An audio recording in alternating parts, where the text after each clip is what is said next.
This is Dominissimo Voxlore, transmitting on channels lit by the Astronomicon's fading light.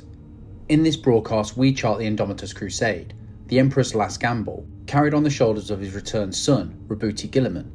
This is no mere campaign, but a saga of survival in a galaxy broken by the Great Rift, of Primaris warriors unleashed in fire and blood, of demons, Xenos and traitors rising against the flame of mankind. Strike the seal of subscription or be swept away into the abyss where hope itself is devoured. Steel your will, guard your faith, and bear witness to this decree. This is the voice of Dominissimo, and this is the lore of the Indomitus Crusade.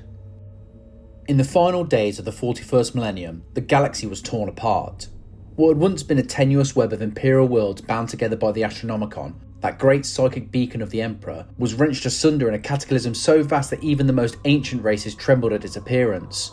It was called the Cicatrix Maledictum, or more grimly, the Great Rift.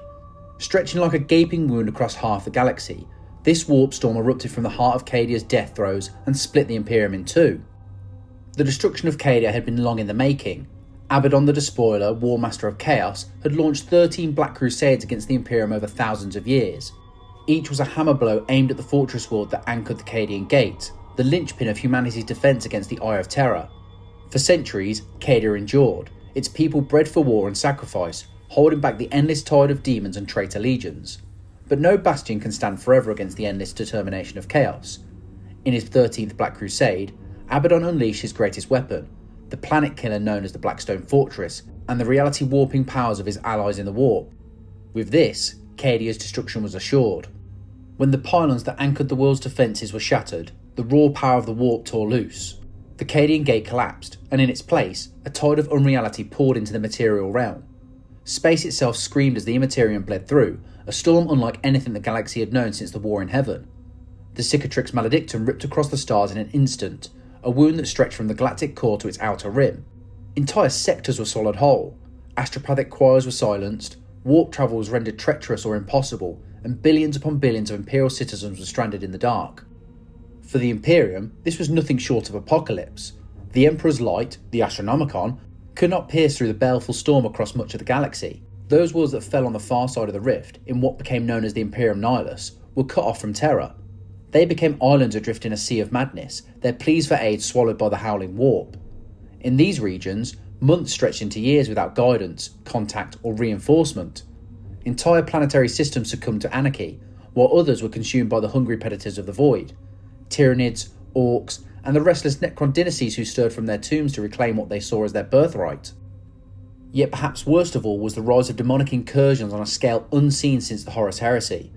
Warp rifts bloomed in the skies of Imperial worlds, vomiting forth the legions of the ruinous powers. Demons manifest in numbers beyond counting, tearing apart cities, feasting on populations, and leaving behind only ash and madness. To the faithful, it was as though the end times had come. The Emperor's enemies were unbound, and his people abandoned to the claws of hell itself. The Ecclesiarchy named this calamity the Era Indomitus, the Age of Darkness Reborn. To some within the priesthood, it was divine punishment for humanity's failings, a scourge to test the Imperium's faith. Across shrine worlds, frenzied flagelists raised their voices in desperate hymns, even as their planets burned. On hive worlds, civil war erupted as desperate citizens fought over dwindling resources, or turned to forbidden pacts for protection. And upon the battlefields of the Rift, Imperial Guard regiments stood alone against the demonic tide. Their last transmissions often ended in static as the warp swallowed them whole. The sheer scope of the Great Rift was beyond comprehension. It divided the galaxy into two halves, like a blade cleaving flesh. On one side stood the Imperium Sanctus, those regions still illuminated by the Astronomicon's light, albeit fractured and threatened. On the other side lay Imperium Nihilus, the so-called Dark Imperium, a realm without the Emperor's guiding beacon, plunged into perpetual night. Here, navigation was near impossible, supply lines failed, and countless worlds vanished into silence. Entire sectors fell prey to Chaos Warlords, Xenos Predators, or simple starvation. And yet, even amidst this ruin, there were flashes of defiance. On Armageddon, the Imperial Guard continued their eternal struggle against the Orks, heedless of the galaxy's new wound. On Fenris, the Space Wolves endured their sagas of blood and fire, facing demons as they always had, with axe and fang. Across Ultramar, the bastions of Guilliman's legacy stood against the tide, though even they soon felt the rot of Nurgle seeping into their soil. Everywhere, scattered Imperial forces clung on by sheer will, defying annihilation even as hope dwindled. The psychological toll of the rift was as devastating as its physical consequences. For the common Imperial citizen, the Astronomicon had always been a constant, a distant but steady reminder that the Emperor endured, that Terra still shone. When its lights vanished from their skies, despair consumed billions. The ecclesiarchy could no longer reassure the faithful that their prayers reached the master of mankind. Many turned to cults, others embraced anarchy, and some even welcomed the warp-spawned horrors that descended upon them. The ruinous powers fed well upon this fear, spreading corruption like wildfire.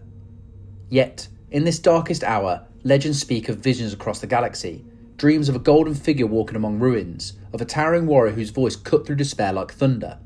Some whispered that the Emperor himself stirred, that his gaze once more swept across the stars, but such hopes were fragile things, and too often they burned away in the fires of war.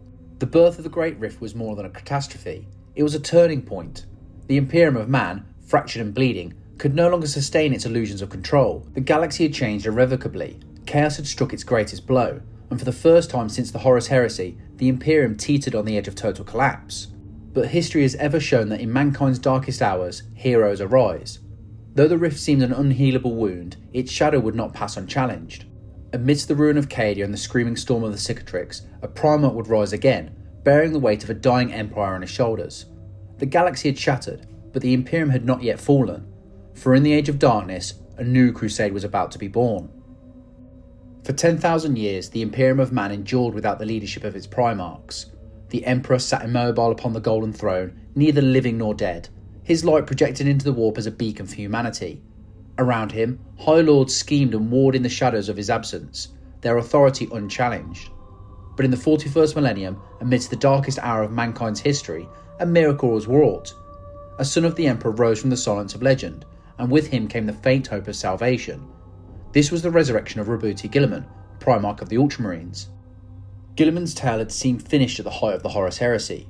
During the Battle of Thalassa, he faced Fulgrim, his once loyal brother, now twisted into a Prince of Slaanesh.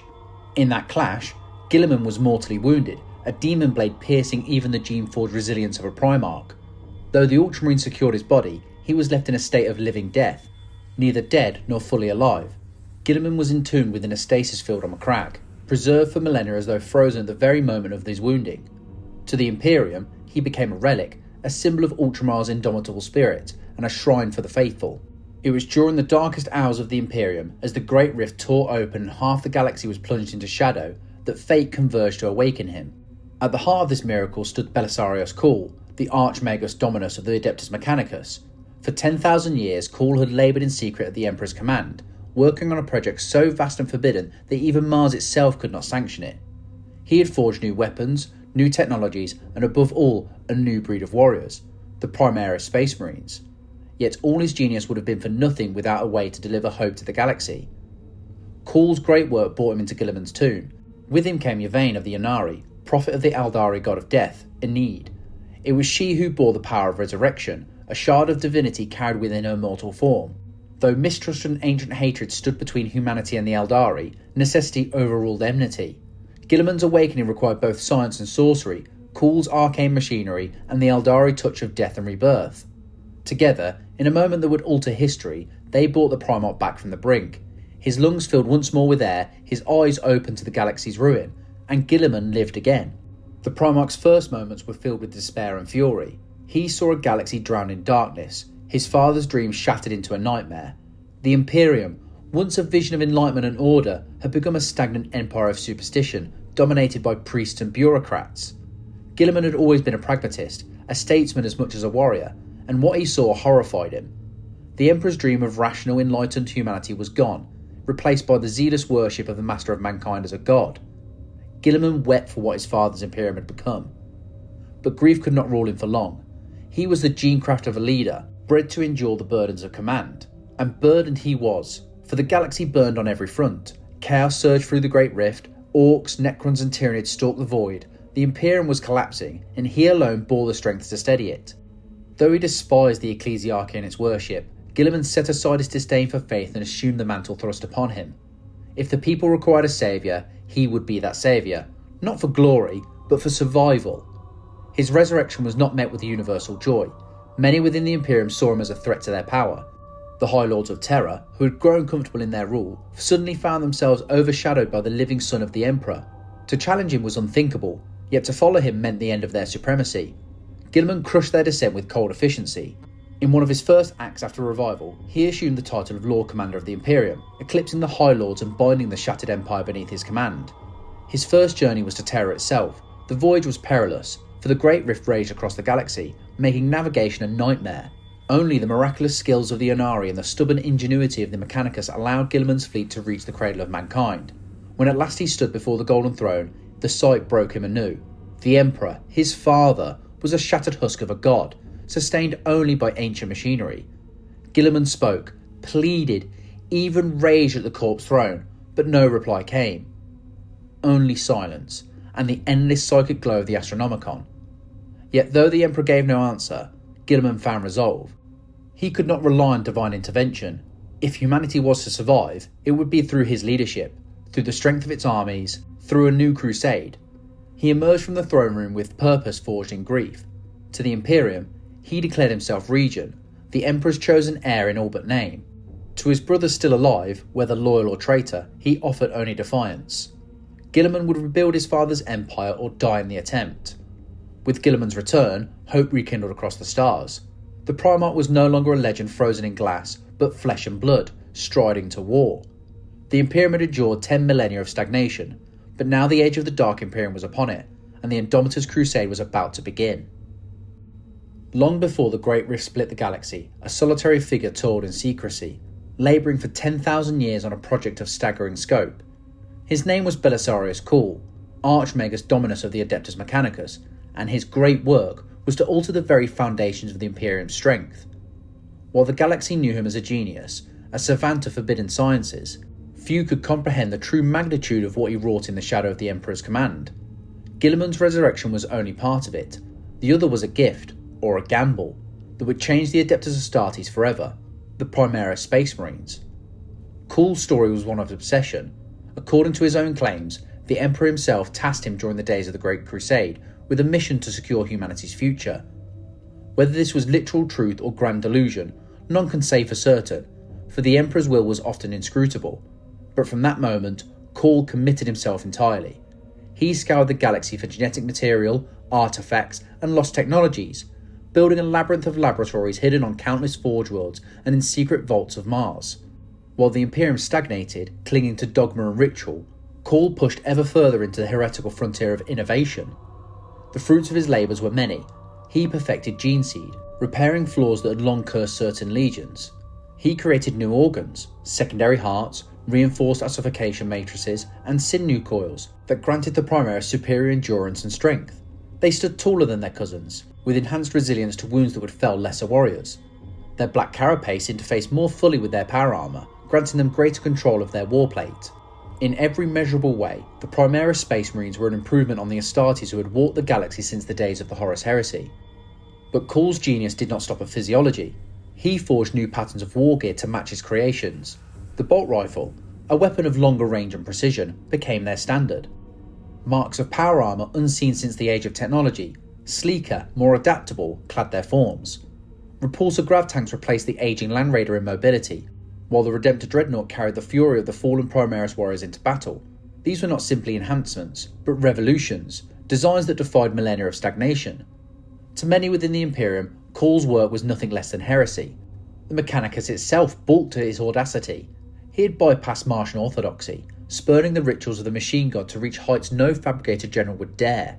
Even among the Space Marines, suspicion ran deep. To be Astartes was to carry a legacy older than most empires, a brotherhood forged in the gene seed of their Primarchs. To suggest that a better warrior existed was to suggest that their sacrifices, their millennia of war, was somehow insufficient. Guilliman understood these doubts, but necessity crushed hesitation. The Imperium was dying, its enemies multiplied without end. If survival meant accepting innovation, then he would accept it. Thus, he unveiled Cawl's creations not as suggestions, but as a decree. The Indomitus Crusade would march with the Primaris warriors at its vanguard. The reaction across the chapters of the Adeptus Astartes was far from uniform. Some, such as the Ultramarines and their successors, embraced the Primaris with pragmatism, trusting Guilliman's judgment and recognising the need for strength. Others were wary, the Dark Angels eyed them with suspicion, fearful that secrets might be uncovered by these new brothers who bore no ties to their ancient oaths. The Space Wolves bristled at the thought of altering their sacred bloodline, even as some of their number grudgingly accepted the reinforcements. And in the halls of Baal, the Blood Angels faced a cruel twist of fate. Their chapter, already on the brink of annihilation from the devastation of High Fleet Leviathan, now looked upon the Primaris as both salvation and a bitter reminder that their line was failing. The unveiling of entire new chapters added to the shock. Guilliman and Cawl prepared not only reinforcement, but legions of warriors to found fresh brotherhoods, the Ultima Founding. Dozens of new chapters were unleashed into the galaxy, each one seeded with the Primaris warriors from the start. They bore names both old and new: Silver Templars, Rift Stalkers, Nova Marines reborn, and their banners carried Guilliman's mandate into the Dark Imperium. For the first time in 10,000 years, the Imperium's Astartes swelled with fresh strength, their numbers reforged. Cawl himself remained an enigma. His motives were rarely clear, his methods rarely comprehensible. He claimed memory across centuries, yet often spoke as though he was a chorus of voices within one mind. Even Guilliman did not trust him fully, though he valued his genius. There were whispers that Cawl had pursued ambitions beyond the Emperor's charge, that he sought knowledge forbidden even to the Mechanicus. His vaults held secrets that would shake the Imperium to its core, should they ever be revealed. But for now, his great work served its purpose. Humanity had its new defenders, warriors bred to face the Age of Darkness. On the battlefields of the Indomitus Crusade, the Primaris earned their worth in fire and blood. In the opening campaigns, they spearheaded assaults into the warp-ravaged systems, their bolt rifles cutting down traitor marines and demons alike. Their armour endured where others faltered, their discipline held where mortals broke. Stories spread of intercessors holding choke points against tides of cultists, of interceptors plunging from the skies like iron meteors, of hellblasters burning through demon flesh with plasma fire. To the soldiers of the Astra Militarum, they seemed like demigods reborn. To the enemies of mankind, they were nightmares of steel and fury. And yet, the existence of the Primaris raised questions no less dangerous than the threats they fought. What did it mean that the Emperor's design could be improved? Could these new warriors truly embody the legacy of their gene-sires? Or were they something else? A divergence that might fracture the unity of the Adeptus Astartes? Even Guilliman could not answer these doubts. He could only march forward, for there was no turning back. The great work of Belisarius Cawl had forever altered the face of war. In the wake of the Great Rift, when chaos sought to devour reality itself, the Imperium answered not with prayer alone, but with innovation, with science born in the defiance of stagnation. The Primaris Space Marines were proof of that defiance. Whether they would stand as humanity's salvation or its undoing, only time would tell. But as the Indomitus Crusade prepared to launch, their presence ensured that mankind would not go quietly into the dark. The galaxy was broken. The Cicatrix Maledictum split reality like a festering scar, severing worlds from one another, drowning systems in warp storms, and leaving entire sectors adrift in nightmares. But from the throne world itself, Guilliman's decree thundered across the void. The Imperium would not cower, it would strike back. Thus began the Indomitus Crusade, a campaign unprecedented since the days of the Great Crusade, when the Emperor himself had led his legions to conquer the stars. Now, in humanity's darkest age, his son sought to do the same, not to expand, but to preserve, to rekindle a failing light before it was extinguished. The mustering of the Crusade was a marvel to behold. From the dockyards of Mars, the Ark Mechanicus vessels stirred, ancient god ships armed with weapons to scour entire worlds. From the shipyards of Terra, battle fleets rose, their prows bearing the Aquila and their holds crammed with men and machines.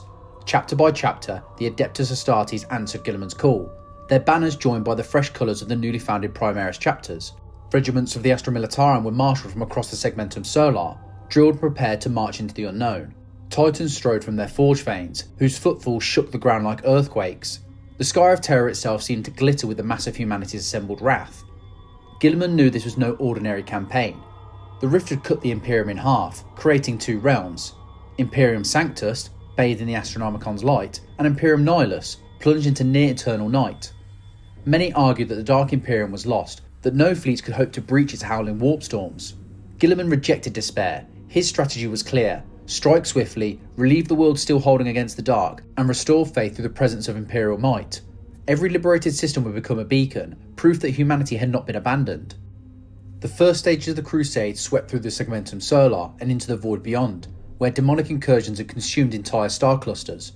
The Indomitus fleet struck hard like a blade, carving corridors through warp-tainted space. Worlds long isolated were suddenly delivered from horror as the might of the Imperium descended upon them. In many cases, the Astra Militarum arrived to find only ruins, the populations already devoured or enslaved. But where survivors remained, the sight of the Aquila blazing across the sky became salvation itself. On shrines and in crumbling fortresses, desperate citizens fell to their knees as Guilliman's banners were raised. The Primaris Space Marines were the spearhead of these assaults. Their presence, still fresh and unfamiliar, shocked both friend and foe. On the demon-infested world of Gathanamor, it was squads of intercessors who tore open the breach, driving demonic hosts back into the war with bolts of fire so relentless it shook the earth. On Lysheet, interceptors dropped from orbit like burning meteors, cutting through a heretic army that enslaved millions in the name of Slaanesh. And in system after system, Guilliman himself appeared not merely as a commander, but as a figure of living legend. His towering form upon the battlefield reminded mortals they had fought under the gaze of a Primarch, and his presence alone was enough to rally broken armies into counterattack. Yet every victory carried a price. The Warp fought back with fury. Demonic legions surged in counter-assaults, tearing into the flanks of Imperial fleets. Cult uprisings erupted on liberated worlds, traitors revealing themselves only after the Crusade had moved on. Guilliman knew he could not remain to garrison each world. His fleet had to keep moving. For every system saved, another slipped into silence. The pace was unrelenting, the choices merciless. He could not save them all, and the weight of that truth bore heavily upon him. Still, momentum carried the Crusade forward. Over the course of its first years, hundreds of systems were brought back into the Imperium's fold. The Ecclesiarchy, ever hungry for symbolism, proclaimed the Indomitus Crusade as proof of the Emperor's divine will. They painted Guilliman not merely as a commander, but as the Emperor's chosen regent, a messiah sent to lead humanity through the night. Guilliman himself found this cult of personality abhorrent, yet he tolerated it, knowing it inspired the masses. If faith in him meant worlds would endure a little longer, then he would bear the weight of a misplaced worship. One of the greatest challenges of the Crusade was logistics. The Imperium was vast beyond comprehension, and the warp storms made navigation near impossible. But Guilliman's genius lay not in the battlefield but in organisation. He restructured supply lines, ensuring that fleets were provisioned even when the astropathic communication faltered. He ordered Cawl's Torchbearer fleet to fan out, delivering Primaris reinforcements and supplies to isolated chapters. Where the rift twisted the void, Guilliman relied on the Adeptus Mechanicus' arcane calculations and the navigator's endurance to carve narrow passages through the storm. Many ships were lost, swallowed by the madness of the warp, but enough endured to keep the Crusade alive. The culmination of the first phase of the Indomitus Crusade came at the Battle of Raucus. Here, Chaos warbands had gathered under the banner of a Black Legion warlord, a disciple of Abaddon himself. The system was a linchpin, its star lanes leading into both Sanctus and Nihilus. Guilliman committed the full fury of his fleet. For weeks, void battles raged above the planet's surface, lance batteries scorching the dark, while drop pods rained fire upon the traitor strongholds below. Guilliman personally led the ground assault, cutting through Chaos champions in single combat, his blade burning with the Emperor's light. When the battle ended, the warlord was slain, his army shattered, and the system reclaimed. The victory at Raucus became a symbol of the entire Crusade, a proof that even in the face of the rift, the Imperium could still triumph. And yet, Guilliman knew that victory was fleeting. The galaxy was too vast, its enemies too numerous for permanent conquest. Every triumph was a reprieve, a chance for humanity to draw another breath before the next storm. But the flame had been lit. The Indomitus Crusade was no longer just a campaign, it was a legend in the making. Stories spread faster than the fleets themselves. Tales of worlds saved at the last hour, of Primaris warriors cutting through demonic tides, of Guilliman's voice echoing across battlefields like thunder. For billions who had known only despair, hope returned, not as a gentle light, but as a blazing fire. The launch of the Indomitus Crusade was more than the movement of armies. It was the Imperium's defiance against extinction, a declaration that humanity would not yield to the dark. The galaxy was shattered, but a flame burned within it once more. And as Guilliman's fleets pushed deeper into the storm, the enemies of mankind learned that the Imperium, though wounded, still had teeth, and a Primarch to command them. While the Indomitus Crusade struck across the galaxy, the shadow of chaos reached deep into the very bastion that had stood as a symbol of resilience, Ultramar. Guilliman's realm of 500 worlds had survived the Horus Heresy, the ravages of hive fleets, and the ceaseless wars of the millennia. Now it faced an enemy unlike any before, the inexorable corruption of Grandfather Nurgle. The Plague Wars would become one of the most defining crucibles of Guilliman's return, a test not only of arms, but of faith, endurance, and the will to resist decay itself.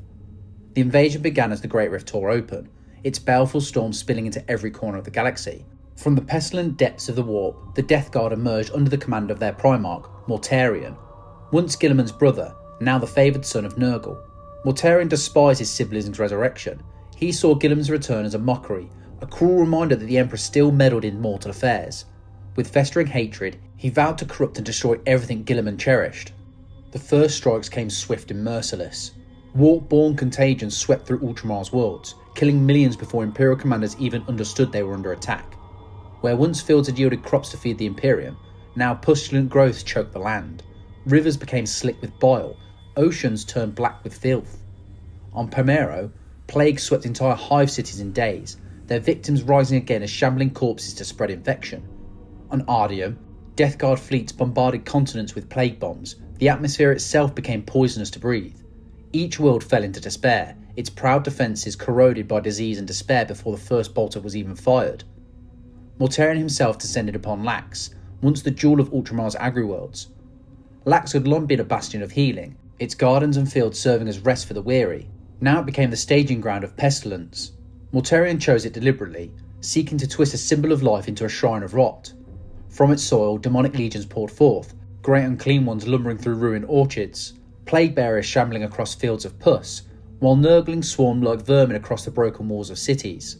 The Death Guard followed in their wake, spreading contagion with every step, their bolters firing shells that erupted into clouds of corruption. Guilliman responded with fury and resolve. He could not abandon Ultramar, the region was more than his home, it was the heart of his vision of the Imperium's survival. To lose it to Nurgle would be to admit that even his reforms and the might of the Primaris could not save humanity. Gathering his forces, Guilliman launched a counter-campaign across the stars of Ultramar. Imperial Navy battle groups engaged with bloated warships of the Death Guard in brutal void duels, their lance batteries burning through hulls bloated with filth. On the ground, Space Marines of both old and new gene lines fought side by side, cleansing worlds inch by inch with bolter and flame. The battles of the Plague Wars were unlike conventional wars. Against Nurgle's legions, victory was never total. Demons banished would return, summoned again by corrupted festering in the land. Entire cities had to be raised and purified with fire, their populations already lost to disease. For Guilliman, each campaign became an exercise in attrition, a grim acceptance that he could not save everyone. Still, he refused to yield. On Parmenio, he led a counterattack against Mortarion's hosts, his presence on the battlefield inspiring mortals who had nearly given in to despair. In the skies above Connor, fleet battles raged for weeks, the warp itself twisting to shield the Death Guard's advance, until Guilliman's tactical brilliance finally turned the tide. One of the most infamous clashes came when Guilliman and Mortarion faced one another on the battlefield once more. It was a confrontation steeped in history, a rematch of the heresy's bitter wounds. Mortarion, bloated and monstrous, his scythe dripping with the plague, stood as the embodiment of despair. Guilliman, gleaming in the armour gifted by Cawl, wielded the Emperor's flaming sword. Their duel was apocalyptic, every blow shattering the ground, every strike shaking the heavens. Guilliman fought with precision and fury, but Mortarion's unnatural resilience, his very body sustained by Nurgle's blessings, made him almost impossible to kill. In the end, the confrontation ended not in triumph, but in frustration. Mortarion withdrew into the warp, his task unfinished but his corruption seeded deep into Ultramar. The toll of the Plague Wars was immense. Ultramar's worlds were scarred beyond recognition. Once fertile planets became wastelands, their ecosystems forever tainted by plague. Populations were reduced to shadows of their former selves, and entire regiments of the Astra Militarum were wiped from the rolls, their sacrifice leaving only silence behind. The Primaris earned grim renown in these campaigns, proving themselves against the most relentless of foes, yet even they could not stem the tide without cost. Guilliman himself was forced to accept bitter compromises, purging worlds with exterminators when the corruption grew too great, condemning billions to death in order to save trillions. Yet amidst the rot there was defiance. The survivors of Ultramar rebuilt, their faith in their Primarch unshaken. To common citizens, Guilliman's presence was proof that the Emperor had not abandoned them. The ecclesiarchy declared the battles of Ultramar holy war, and hymns rose even among the ashes of plague pits. The Astra Militarum, weary though they were, saw in their survival the triumph of duty over despair. Even the Space Marines, divided in their acceptance of Primaris, found unity in their shared suffering. The Plague Wars did not end with Guilliman's victory. In truth, they never ended at all. To this day, Nurgle's rot still festers in Ultramar, its spores lingering in ruined cities, its demons clawing back into reality whenever vigilance falters.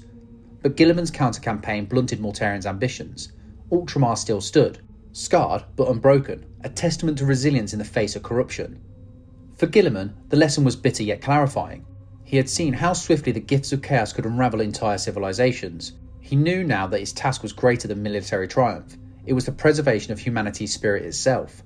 Nurgle's armies had shown him the power of despair, the way it corroded resistance from within. To defeat chaos, he would need more than soldiers. He would need to rekindle belief, not in gods, but in survival, in the Imperium's right to endure. The Plague Wars marked a turning point. The Indomitus Crusade could not simply be a campaign of liberation. It had to be a crusade of hope, one that lit a fire in the hearts of mankind. For if despair could spread like the plague, then so too could defiance.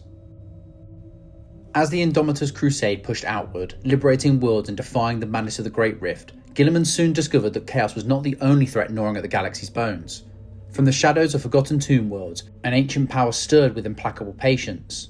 The Necrons, once slumbering in their sepulchres, awoke in greater numbers than ever before. Where the warp raged unchecked, they sought to impose silence, and nowhere was their cold ambition more terrible than a region that came to be known as the Pariah Nexus. The Pariah Nexus was unlike any other war zone. While most of the galaxy was drowned in the warp's fury, here reality itself was muted. Astropaths reported a dead silence where their voices reached nothing. Navigators found their second sight clouded, their charts failing as if the stars themselves had been smothered. To mortal eyes, the region appeared wrapped in a pall, as though the void itself rejected life. This was the work of Necron technology, vast networks of blackstone pylons designed to stifle the warp, choking psychic power until it withered into nothing. The Nexus was the domain of the Zarokhan dynasty, newly resurgent under the Silent King, Zarok himself. Unlike other dynasties who pursued war with single-minded brutality, the Zarokhan pursued a great design both subtle and apocalyptic. By extinguishing the warp, they sought to reclaim the galaxy from the younger races, banishing chaos and the psychic species who depended upon it. But this was no salvation for humanity. To the Necrons, the Imperium was merely another rival claimant to dominion. The Pariah Nexus was not a gift, it was a tomb, prepared on a galactic scale. For the Imperium, the Nexus was a nightmare. Entire Crusade fleets that strayed into its borders fell silent, their communications smothered, their astropaths blinded. Worlds that once shone with Imperial beacons went dark, their populations swallowed in silence. When scouts ventured in, they found planets transformed into carnal vaults, their cities stripped of life, their people harvested by the Necron legions. When the Adeptus Astartes struck back, they found their powers blunted. Librarians discovered their psychic might deadened, their warp-born gifts severed as though their souls had been chained. Against the unyielding phalanxes of the Necron warriors, they fought with steel alone, their greatest advantage stripped away. One of the most chilling campaigns unfolded on the world of Argavon. Once a thriving Imperial bastion, it was reduced to a silent battlefield of ash and steel as the Necrons advanced. The Indomitus Crusade committed vast resources to its defence, deploying Primaris chapters alongside Astra Militarum and Mechanicus cohorts. The battles were gruelling, fought in a perpetual twilight beneath skies veined with blackstone. Necron phalanxes advanced with machine precision, their gorse fire cutting down squads by the dozen. For every warrior shattered, another rose, rebuilt by unholy science of their tomb worlds. Even when victories were claimed, they felt hollow, for the silence of the warp endured. No astropathic cries could escape, no reinforcements could navigate with ease. Argavon became a graveyard of fleets, the Imperium's army stranded even in triumph. The psychological toll of the Nexus was as corrosive as Nurgle's plagues or Khorne's slaughter. Soldiers reported the sensation of being hollowed out, their very souls drained by the null fields that blanketed entire regions. Priests found their prayers unheeded, their faith shaken by the absence of psychic resonance. To Psykers, the Nexus was agony, a suffocating pressure that left them blind and broken. Rumours spread among the ranks that the Emperor's light could not penetrate here, that they were cut off not only from their brothers but from their god. Fear turned to desperation, and desperation to madness. Still, the Crusade fought on. Guilliman knew that if the Nexus were allowed to expand unchecked, entire segments of the Imperium would vanish into cold silence. He ordered strike forces deeper into its heart, seeking to disrupt the Necron pylons that powered the phenomenon. Among these campaigns was the infamous Battle for the Pariah Gate, a massive blackstone construct that anchored the Nexus. Here, the Adeptus Astartes waged war against the Necron overlords who wielded weapons capable of erasing squads in a single sweep of emerald fire. The fighting was brutal and unending, the Necrons refusing to yield even when their constructs were shattered. To destroy a single pylon was to invite the wrath of entire tomb worlds, their legions rising in endless waves. The Mechanicus, fascinated and horrified, studied what they could of the Blackstone networks. They recognised echoes of the pylons once erected on Cadia, the same designs that had held back the warp for millennia before the planet's destruction. To Guilliman, this revelation was chilling. The Necrons had not only perfected this technology, they had weaponised it on a galactic scale. What Cadia had used as a shield, the Necrons used as a cage. Despite staggering losses, the Imperium carved footholds within the Nexus. Torchbearer fleets brought reinforcements, their journeys harrowed by silence and ambush. The Sisters of Battle fought alongside the Astartes, their hymns defiant even in the absence of the Emperor's light. On Argavon, Imperial forces eventually claimed a Pyrrhic victory, denying the Necrons complete dominion. Yet for every system reclaimed, others slipped deeper into the cold embrace of Zarek's dynasties. The Pariah Nexus revealed a truth as stark as any Guilliman had faced against Chaos. The Imperium was beset not only by demons and traitors, but by ancient empires whose designs were no less apocalyptic. Where the gods of the warp sought corruption, the Necrons sought erasure. To them, humanity was not to be corrupted or enslaved, but simply silenced, their souls extinguished beneath a galaxy without gods or dreams. The battles of the Phantasmic Front continue to this day, a war without a clear end. Entire Crusade fleets are still trapped within its borders, fighting decade-long campaigns where astropathic silence means their deeds may never be known. Some Imperial commanders whisper that the Nexus is not simply a battlefield, but a grave prepared for mankind's future, and in the silence, they even wonder if Guilliman's genius will be enough. The Indomitus Crusade burned like a torch through the warp storms, but here, in the heart of the Nexus, the flame guttered. Against the silence of the Necrons, the Imperium's song of war was but an echo, fierce, defiant, but fragile. And though victories were claimed, they brought little comfort, for the Silent King's shadow stretched still further, and the Imperium had yet to see the full scope of his design. While Chaos and Necrons carved their scars across the galaxy, another threat roared into the void with primal fury. The Orks, endless, irrepressible, and unquenchably violent, were never content to wait in silence while others fought. Where the Cicatrix Maledictum had torn reality asunder, they saw opportunity.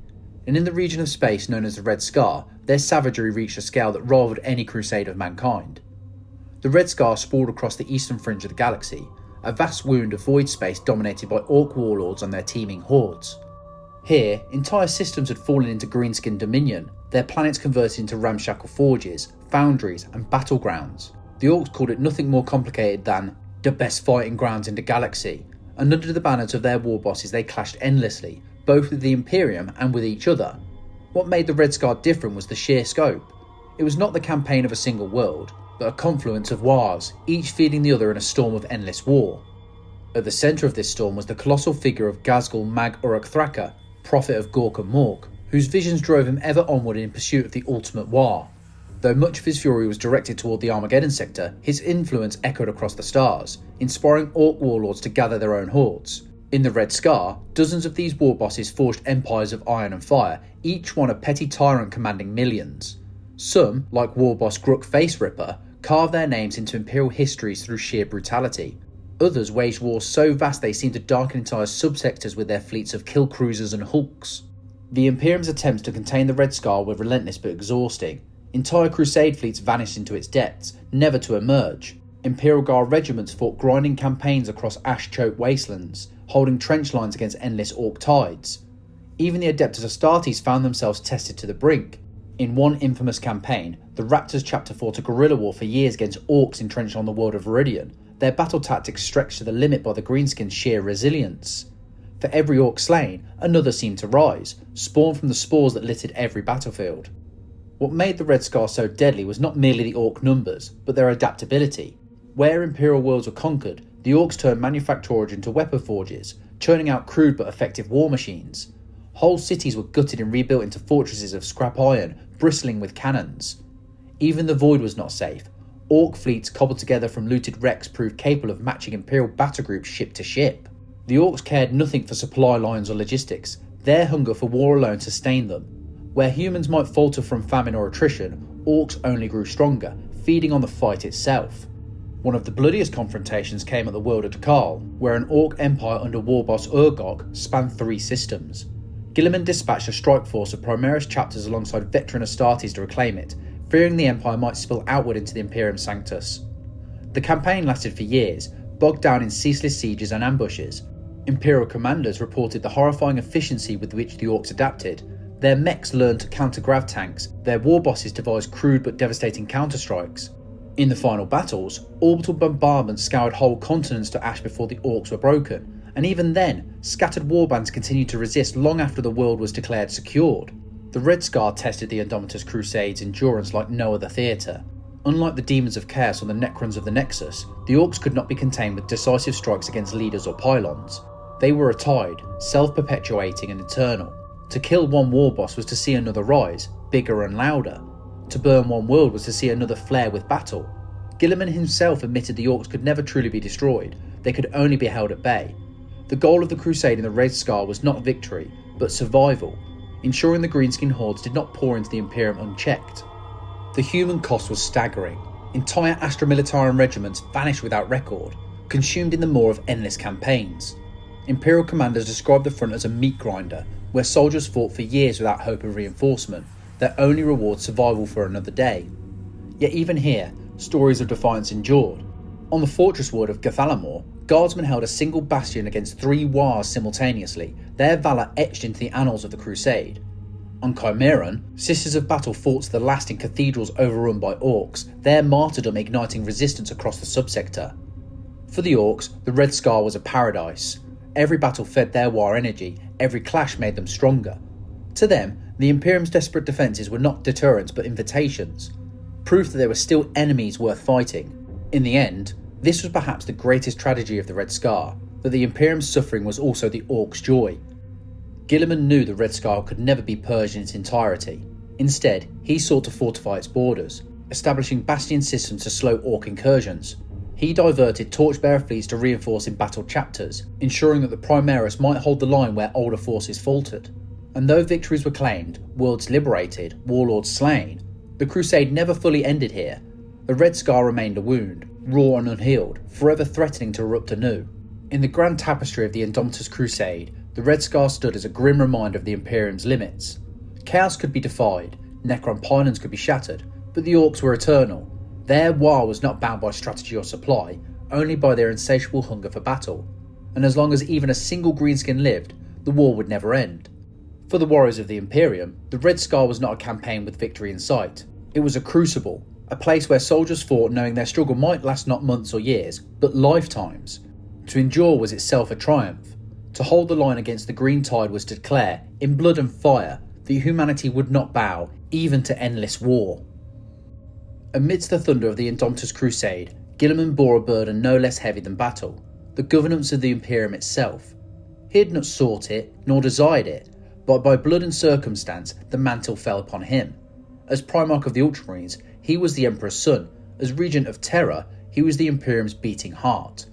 To soldiers and civilians alike, he became the saviour regent, the figure who stood between humanity and extinction.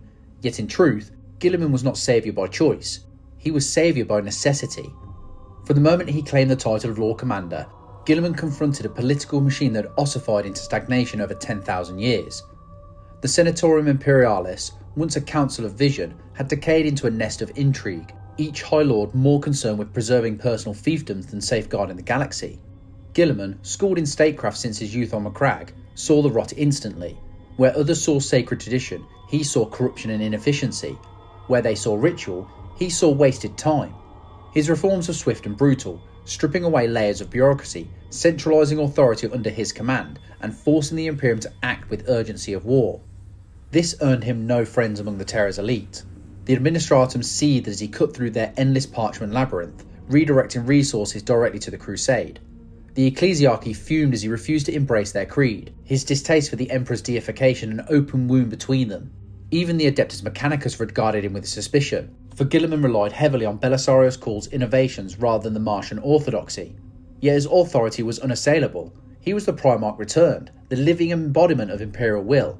No High Lord dared oppose him openly, for to challenge Guilliman was to risk being swept aside like dust before a storm. Though Guilliman commanded with the authority of a god king, his heart carried disquiet. He despised what the Imperium had become. In his youth, he had envisioned an empire of reason, of structured governance and enlightened rule. Now, he found only superstition, fanaticism and decay. Billions worshipped his father as a divine being, their prayers feeding an ecclesiarchal machine that drained worlds of resources even as they starved. Guilliman did not hide his scorn, but he could not undo it. The Imperium's faith was too deeply woven into its identity. To rip it out would shatter it entirely. Thus, the pragmatist in him endured. Though he loathed the cult that deified the Emperor, he allowed it to continue, using it as a tool to rally the masses. As regent, Guilliman walked a tightrope between his ideals and grim necessity. He knew that every decision he made carried consequences across a million worlds. When he redirected fleets to one front, he condemned another to silence. When he ordered exterminatus on plague-ridden systems, He knew he sacrificed billions to save trillions. His every choice was shadowed by cost, his victories measured not in triumph but in degrees of survival. And yet, he bore it with the same stoicism that had defined him since the Great Crusade. His shoulders carried not just the weight of Ultramar, but of humanity entirely. For the people of the Imperium, Guilliman's presence was transformative. On worlds liberated by the Indomitus Crusade, stories spread like wildfire of the Primarch who walked among them, towering and radiant, his voice a clarion call against despair. To the common citizen, Guilliman was not merely a general, he was proof that the Emperor had not abandoned them. Statues were raised, hymns composed, and pilgrimages began anew to glimpse the saviour region. Guilliman himself recoiled from such worship, but he did not forbid it. He recognised that in the galaxy where demons tore through the veil of reality and Xenos empires rose unchecked, faith in him was as vital as any bolter. Yet not all faith was reverence. Among the Astartes, Guilliman's return stirred unease. Many chapters accepted his authority out of duty, but not all embraced him as their master. The Sons of Dawn remained resolute, loyal but wary of overreach. The Sons of Rus, fiercely independent, bristled at Guilliman's attempts to impose order. Even among his own sons, the Ultramarines, there were whispers of doubt, some fearing that their father's reforms would erase their traditions. Guilliman accepted their misgivings with pragmatism. He did not seek love, only obedience, and in this the chapters delivered. His greatest strength as regent lay in his strategic vision. Guilliman understood that the Imperium could not hope to reclaim every lost world, nor could it garrison every frontier. Instead, he sought to create corridors of stability, bastions that could endure amidst the chaos. The Indomitus Crusade was not just a campaign of war, but of logistics, supply, and morale.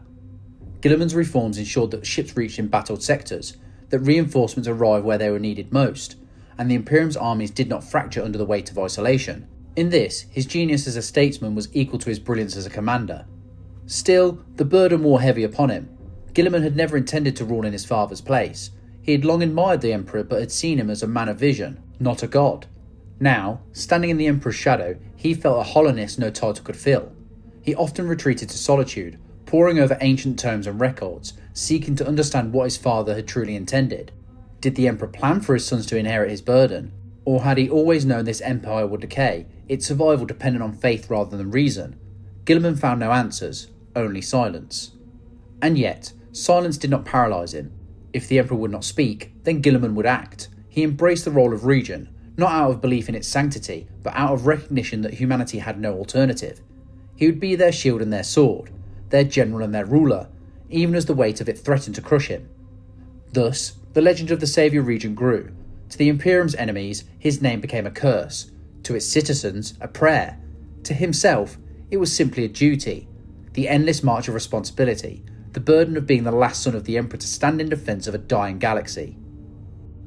Even as the Indomitus Crusade carved a path of fire across the stars, Guilliman knew that war alone could not save the Imperium. To endure, the galaxy-spanning empire needed more than armies. It needed to rekindle its defenders everywhere, not just where his fleets could reach. The Indomitus Crusade was vast, but the Imperium was vaster still. Millions of worlds cried out for aid, and countless Space Marine chapters, scattered across the stars, fought on the brink of extinction. To answer this desperate need, Guilliman unleashed a second campaign, quieter but no less vital: the Torchbearer fleets. The Torchbearers were fleets of deliverance, each one carrying the Emperor's light not through words or relics, but through warriors. Their mission was to bring Primaris Space Marines, the greatest achievement of Belisarius Cawl, to every chapter of the Adeptus Astartes, no matter how far, no matter the cost. Where Guilliman's Indomitus Crusade struck like a spear, the Torchbearers spread like sparks across dry tinder, igniting hope in forgotten corners of the Imperium. Each fleet was a miniature crusade in its own right, composed of Adeptus Mechanicus vessels, Black Templars or Ultramarine escorts, Astra Militarium regiments, and contingents of Primaris warriors ready to join the chapters they were destined for. Alongside them came supplies, new war gear, and most critically, the gene seed vaults prepared by Cawl. These were not reinforcements in the conventional sense, they were salvation. For many chapters, worn down by millennia of war and genetic degradation, the arrival of a Torchbearer fleet was the difference between extinction and survival. The journeys of the Torchbearers were perilous beyond measure. The Great Rift tore navigational charts to shreds, its warp storms consuming entire flotillas without warning. Demonic incursions stalked the void, eager to feast upon vessels carrying humanity's most precious reinforcements. Xenos predators, sensing weakness, ambushed convoys that strayed too far from secured routes. Yet despite staggering losses, the Torchbearer fleets pressed on. Every world they reached, every chapter they saved, justified the cost. One of the most famous missions was the Torchbearer fleet that reached the Blood Angels on Baal. The Sons of Sanguinius had been all but annihilated in their apocalyptic war against High Fleet Leviathan, their dead piled in the millions as Tyranid swarms broke upon their defences. When Guilliman himself arrived during the Indomitus Crusade, the chapter was shattered, its future uncertain. But with him came Primaris reinforcements, fresh brothers who bore Sanguinius' gene seed, yet free of the worst of the flaws that cursed the chapter. Though suspicion lingered, the Blood Angels accepted them, and the Torchbearers that followed delivered still more. In the ashes of Baal, hope was reborn, though shadowed always by the lingering curse of the Black Rage. Other chapters greeted the Torchbearers with wariness. The Dark Angels, ever secretive, viewed the arrival of the Primaris brothers as both a boon and a threat. Could these new brothers be trusted with their hidden sins, their secret war against the Fallen? The Space Wolves, proud and stubborn, resisted what they saw as tampering with their sacred bloodline of Rus. Yet even they could not deny the strength the Torchbearers brought, for the walls of Primaris had bled heavily in the Wars of the Rift, and so, grudgingly, they accepted the gift, though not without growls of suspicion. Some chapters, however, embraced the Torchbearers wholeheartedly. The Crimson Fists, nearly destroyed during the fall of Rin's world, saw in the Primaris the restoration of their shattered numbers. The Imperial Fists themselves, ever stoic, integrated their new brothers with grim efficiency, rebuilding their strength after centuries of attrition. Across the galaxy, banners long thought doomed to fade were lifted once more, bolstered by warriors whose strength equalled and sometimes exceeded their veterans. The Torchbearers did not always arrive in time. On dozens of worlds, their fleets emerged from the warp to find silence. Entire chapters, their fortresses shattered, had been swept aside before the salvation could arrive. In other cases, fleets themselves were annihilated en route, their cargo of hope lost forever in the void. Tales spread of Torchbearers swallowed whole by the warp storms, their hulls emerging centuries later, derelict and lifeless. To Guilliman, each failure was a wound, but he pressed on, knowing that even partial success was worth the cost. What made the Torchbearer fleet so vital was not simply the Primaris themselves, but what they represented. They were proof that the Imperium could still innovate, still adapt. For 10,000 years, the Astartes had fought a war of attrition, their numbers dwindling, their gene seed degrading, and their traditions calcifying. With the Primaris, the cycle was broken. They were not replacements, but reinforcements, a tide of strength to sustain the Imperium in its hour of greatest need. The symbolism was not lost on the common people. On countless shrine worlds and hive cities, the arrival of a Torchbearer fleet became a moment of near-religious ecstasy. The ecclesiarchy seized upon it, declaring the Primaris proof of the Emperor's divine providence. Processions of the faithful greeted them, banners raised, incense burning, hymns echoing into the void. Guilliman loathed the superstition, but he could not deny its usefulness. If the Torchbearers inspired belief, then belief itself became a weapon. Nor did the Mechanicus waste the opportunity. Each fleet carried Cawl's emissaries, who spread his innovations across Forge worlds, carefully controlled under Guilliman's mandate. New patterns of war gear were seeded, though always veiled in ritual and mystery to avoid outright rebellion from Mars. The Torchbearers thus became not only deliverers of warriors, but vectors of technological renewal, reshaping the Imperium piece by piece. The Torchbearer fleets continue their mission even now, centuries after the Crusade's launch. They are the lifeblood of the Imperium, the unseen arteries carrying strength to its farthest limbs. Without them, chapters would wither, and whole sectors would fall. With them, the dream of unity endures, flickering though it may be. The Indomitus Crusade is remembered for its battles. The sieges broken, the worlds reclaimed, the demons banished. But without the Torchbearer fleets, those victories would have been fleeting. They ensured that Guilliman's flame did not burn in isolation, but spread across the galaxy. Each fleet was a torch carried into the dark, its light fragile, its journey perilous, but its purpose unshakable. And so, when history speaks of the Indomitus Crusade, it is not only of battles and blood, but of deliverance. For in its darkest age, when the Imperium might have flickered out like a dying candle, the Torchbearers carried the spark of survival into the stars. The Indomitus Crusade was never meant to end. Guilliman himself admitted as much. There would be no single battle, no final triumph to declare humanity safe. The galaxy was too vast, its wounds too deep, its enemies too many. From the moment the First Fleet sailed, the Crusade was destined not to conclude, but to endure, reshaping the Imperium into a war machine built for survival in an age of endless strife. After its initial phase, which saw hundreds of worlds liberated and corridors carved through the warp storms, the Crusade splintered into countless smaller campaigns. The great host that had departed Terra with pomp and parade became scattered across the stars, broken into fleets tasked with holding what had been reclaimed. Guilliman himself could not remain everywhere at once. He had to choose where his presence was most vital, whether rallying the defenders of Ultramar against Mortarion's plague wars, or returning to Terra to guide the Imperium's fractious rulers. As he shifted, the Crusade adapted, fragmenting into wars fought simultaneously across every corner of the galaxy. The legacy of the Crusade was not simply measured in territory won, but in endurance. Entire sectors that would have fallen into silence were kept alive, their worlds reconnected to the Imperium through blood and sacrifice. Torchbearer fleets delivered Primaris reinforcements to chapters that would otherwise have vanished. Astra Militarum regiments, inspired by the sight of the Primarch, fought battles beyond mortal endurance, holding trenches against demons, orcs and heretics. The Adeptus Mechanicus spread Cawl's innovations, strengthening the war machine of humanity piece by piece. Each of these threads became part of the Crusade's tapestry, a patchwork of survival stitched across the dying galaxy. Yet for every victory, the costs were terrible. Casualty lists numbered in the billions, entire Crusade fleets disappeared into warp storms, their names recorded only as lost to the void. Worlds liberated at a staggering cost often fell again once the fleets moved on, their defences insufficient to repel the next assault. For Guilliman, these realities were inescapable. He had known from the beginning that he could not save everything. His crusade was not to win the galaxy, but to buy time, to stave off collapse long enough for humanity to endure another millennium. In this, the Indomitus Crusade achieved what many had thought impossible. It gave the Imperium hope, not the fragile, flickering hope of faith alone, but tangible proof that humanity could still fight, still endure, even in the face of the rift.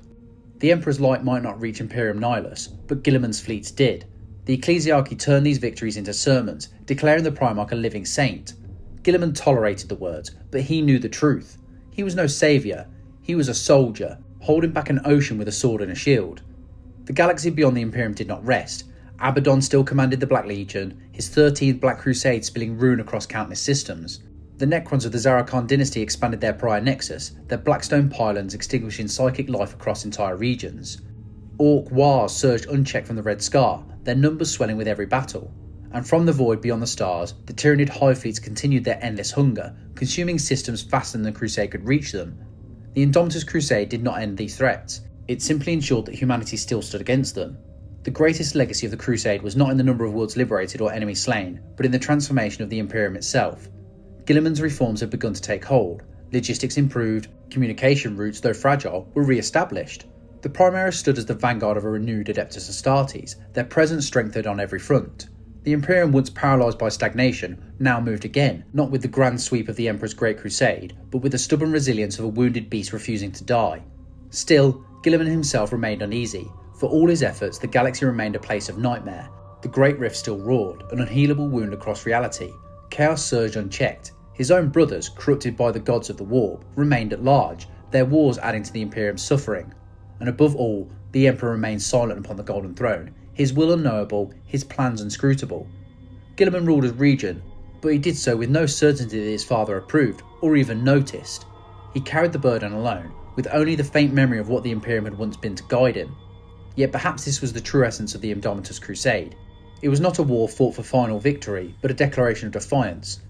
Guilliman knew the Imperium could not slay chaos, nor annihilate the Orks, nor extinguish the Necrons, but it could endure, it could hold, it could stand upon 1,000,000 battlefields bleeding but unbowed, and declare that humanity would not go quietly into the dark. The Indomitus Crusade continues to this day. Its fleets still sail, its armies still fight, its torchbearers still deliver hope to far-flung chapters. It's no longer one war, but many, fragmented, desperate, yet bound by the same spirit that lit its beginning. To the enemies of mankind, it is proof that humanity will never yield. To the Imperium citizens, it's a legend, carried on the lips of soldiers and priests alike.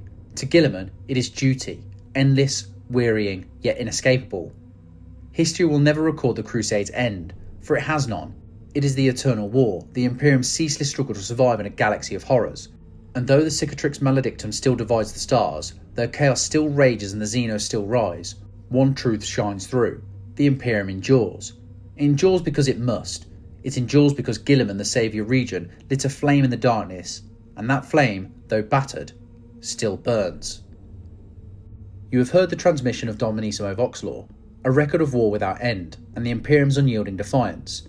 But the broadcast never ceases, for there are always more battles to be fought, more truths to uncover, and more legends to remember. Engage the seal of subscription, and remain within the signal, lest the dark claim you in silence. Until the next broadcast, endure, fight, and remember. This is Dominissimo Voxlore. The Emperor protects.